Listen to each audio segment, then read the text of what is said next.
جيت بك يا الله يا رب البشر، يا الواحد اللي في السماء عرشه كبير، يا مقسم الارزاق في بر وبحر، حتى السماء رزقت فيها كل طير. يا كم عطيت دروس في الدنيا وعبر، لعل منها يستفيد اللي بصير. هذا وانا امنت باحكام القدر، وان ابن ادم لو غني يبقى فقير. الزبده اني بختصرها في 10 دروس، يمكن قلب كل غافل ينير. الاولى لا تامن انزان الدهر، كل شيء مهما زان يفنى في الاخير. والثانيه مفتاح رزقك في الفجر، والثانيه مفتاح رزقك في الفجر صله بوقته وابشر بخير وفير.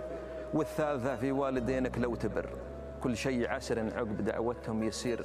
والرابعه عليك دايم بالصبر، الصبر مفتاح الفرج مما